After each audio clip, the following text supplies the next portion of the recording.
Rosetta a rejoint la comète 67P Churyumov-Gerasimenko depuis plus de 650 jours et y a vu des choses incroyables.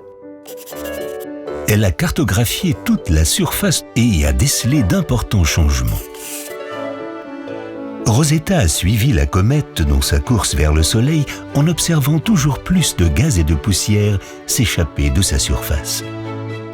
Pendant cette phase, Rosetta a dû garder ses distances, car la comète était très active et l'environnement très poussiéreux. Rosetta savait que les astronomes de la Terre observaient également la comète, et elle reçut leurs images qui montraient la comète vue de loin. Cela lui a permis de voir à quel point la queue de la comète était longue, plus de 10 millions de kilomètres. Rosetta a exploré certaines sections de la queue au cours d'excursions à plusieurs milliers de kilomètres du noyau. Elle y a étudié comment le flux de particules du Soleil pouvait affecter la comète. Même si Rosetta se trouvait loin de Philae, elle pensait souvent à lui, car elle n'avait pas eu de ses nouvelles depuis leur dernière approche du Soleil. Elle espérait qu'il avait lui aussi apprécié le spectacle au moment où la comète était la plus active. En repartant vers les confins du système solaire, la comète est devenue moins active. Rosetta pouvait à nouveau s'en approcher en toute sécurité. En survolant le lieu présumé de Philae, elle a essayé d'entendre ses signaux. Elle voulait lui parler des découvertes que les scientifiques avaient faites sur Terre grâce aux données qu'il avait réussi à collecter sur la comète. Les scientifiques ont compris que la surface de la comète était plus dure que prévu et qu'elle contenait de nombreux ingrédients, y compris des molécules complexes pouvant être essentielles à la vie sur Terre.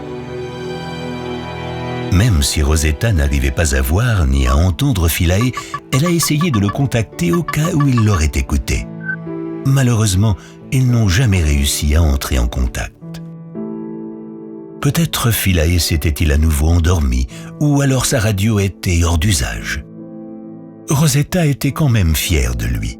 Après tout, il avait accompli d'importantes tâches sur la comète et il devait être très fatigué. Rosetta a elle aussi fait des découvertes extraordinaires pendant l'année dernière.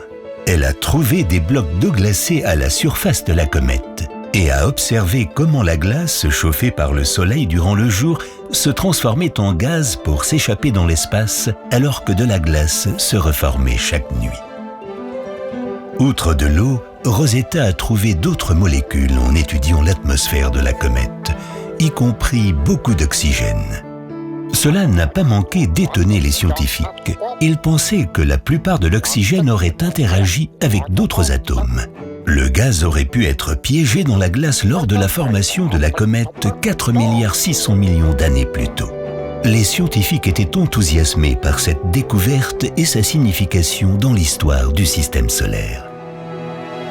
En étudiant attentivement les photos envoyées par Rosetta, ils ont aussi compris d'où provenait la curieuse forme de la comète. Deux petites comètes se sont probablement percutées il y a plusieurs milliards d'années. Les scientifiques se sont toujours demandé à quoi pouvait ressembler l'intérieur d'une comète. Pour le savoir, ils ont étudié les ondes radio échangées par Rosetta et Philae à travers la comète.